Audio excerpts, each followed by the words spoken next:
Chicago, what do you say? The Cubs are gonna win.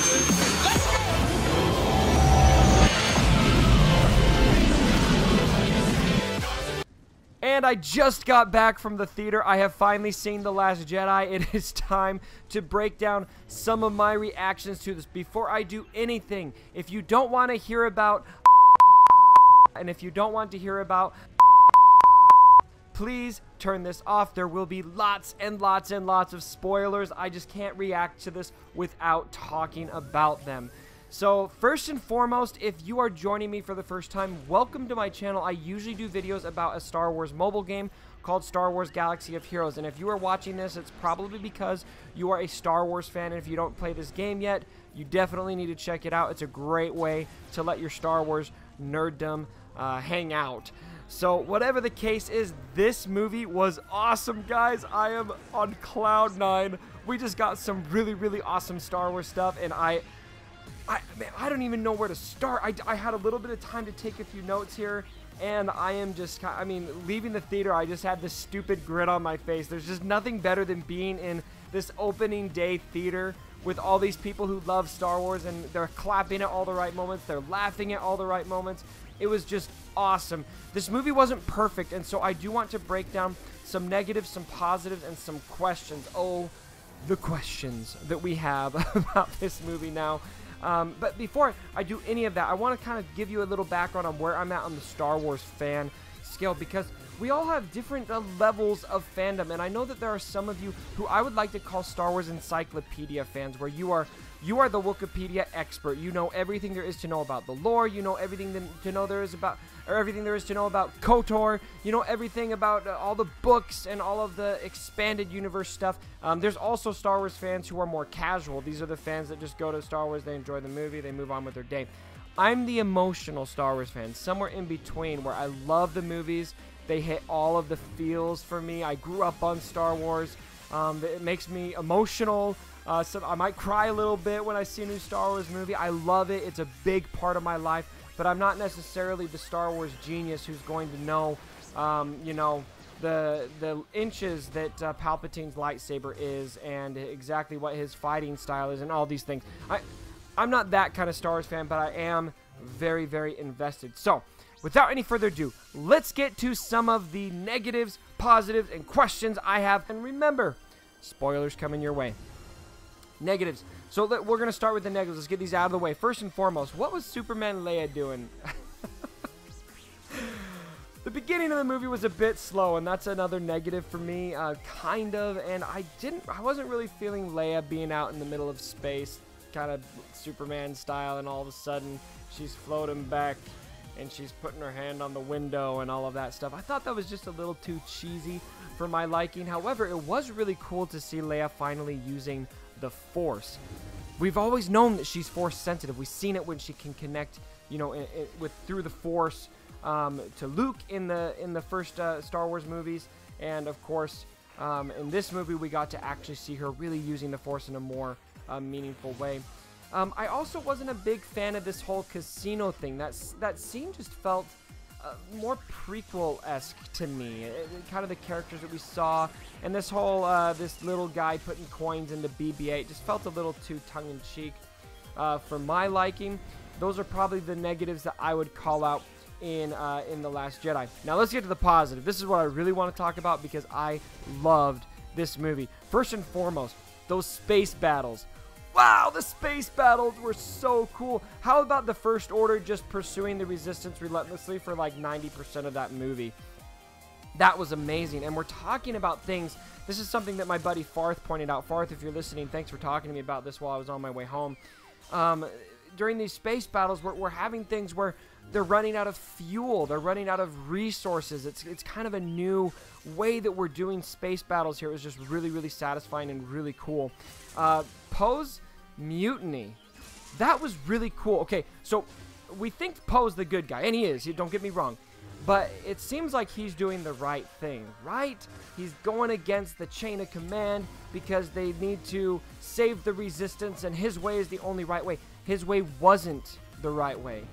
What she was doing was right, and it kind of got blown up, of course, by the traitor we had from the casino world, which, what was that about?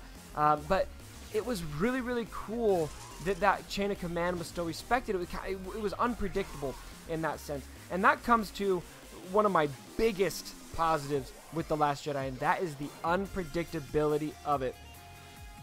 Did anybody see Snoke's death coming? I absolutely... If you genuinely saw it, comment down in the comments below. Tell me who you are. You totally saw it coming. I don't believe you. I don't believe you. That was so unpredictable. I was just sitting there with my mouth wide open. I picked it up off the floor. What's going on right now? Snoke is chopped into half, and then all of a sudden we launched into one of the coolest Star Wars fight scenes ever, where Kylo Ren and Rey are now fighting all of the Praetorian guards. That was so super cool. There are so many reasons that I like this whole Snoke death thing. But what was really interesting about it is you thought for a second, maybe you guys didn't, but I thought, okay, Kylo Ren's good. That's it. He's turned to the light side. But no, we still have this moment where Rey's saying, please don't do this. Please don't do this. Where Kylo Ren is still in the dark side of the Force. And then it hit me. Not only was he not good, he did about as Sith-like of an act as he possibly could. He killed his master. How many Sith Lords do you guys know that killed their master? It's just part of the gig. And so if anything, Kylo Ren cemented himself as a Sith Lord when he killed Snoke in this movie, and then he wanted to take Rey on as either an apprentice or, I think probably apprentice if we're going with the Sith thing. That was really cool. I really liked the chemistry between Rey and Kylo Ren. It was really, really meaty. I felt like that connection that they had in the Force was really interesting, and I can't wait to see where it goes. The nostalgia of this movie hit on all cylinders for me. I loved the R2 message with Leia, the way that he played that for Luke. Man, that really hit me with chills. The music was on point when Yoda showed up, and they're playing Yoda's theme. If you guys are Star Wars music geeks, I definitely am. That was a really, really chills-worthy moment. Something that I thought was really awesome. And then, let's talk about the Force. This movie got really deep into the Force. I mean, this whole scene with Rey going into the Force, and then Luke goes, whoa, you went straight to the dark.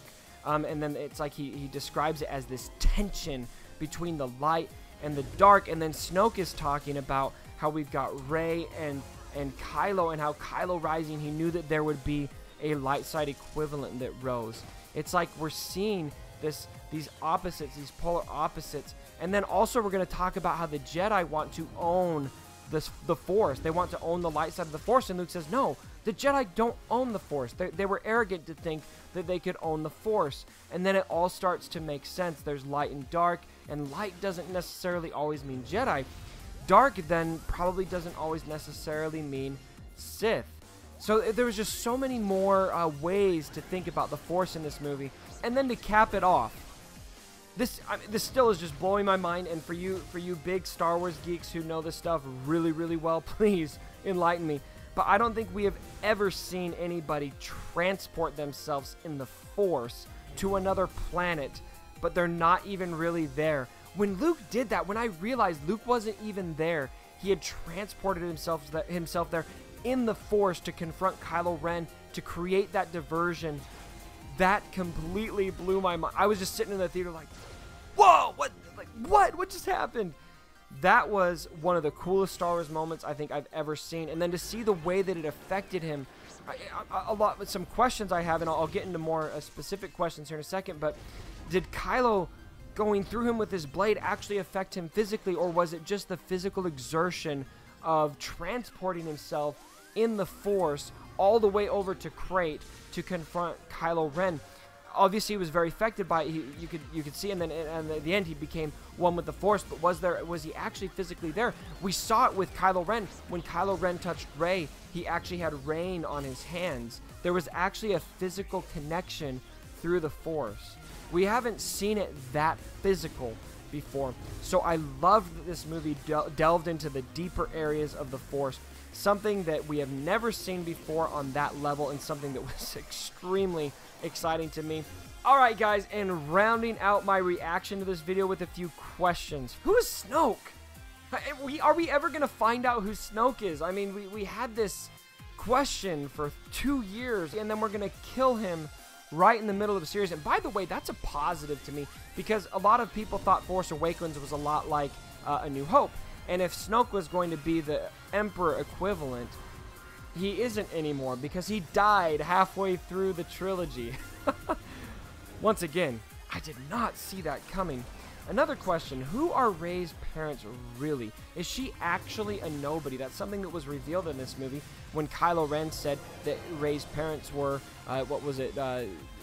smugglers or whatever that sold her on Jakku. Is she really nobody? And if so, I think that's really meaningful, because it shows us that Star Wars doesn't always have to be about some royal bloodline that connects to everything in the universe. What if Rey is a nobody? What if she isn't a Skywalker? She's not a Kenobi. She's not a Palpatine. She's not any of these theories that we've been speculating about for a long time. What if she's just Rey? She's just Rey. I'm still not buying that. I still think if there's anything I know about Star Wars, it's that everything connects somehow.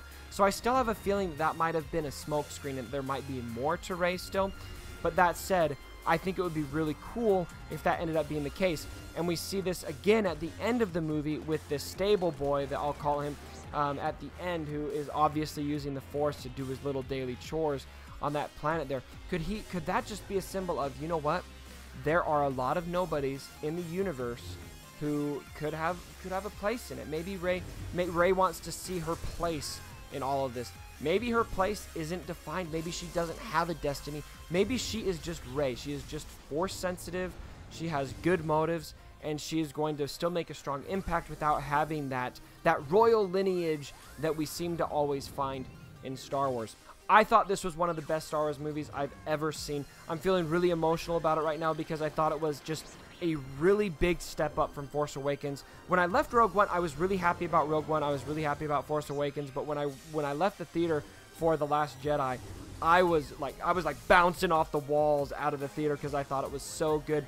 The first part of the movie was a bit slow, like I said, but pretty much from where Snoke dies on, it was just rubber hitting the road, just on and on. I had no idea where it was going, and it did not disappoint. What did you guys think about The Last Jedi? Did you love it? Did you hate it? Do you have questions? What are some of your theories about what could be coming next? I know we've got a Han Solo movie coming up, but then we're going to have an Episode 9. Where is this going? I need to know what is coming next. We've got lots of theorizing to do. So go ahead, take to the comments below, and let me know what you guys think. Thank you so much for joining me for the video. If you did like it, of course, as always, give it a thumbs up and hit that subscribe button if you haven't already. And as always, my brothers, don't forget. For my dead body.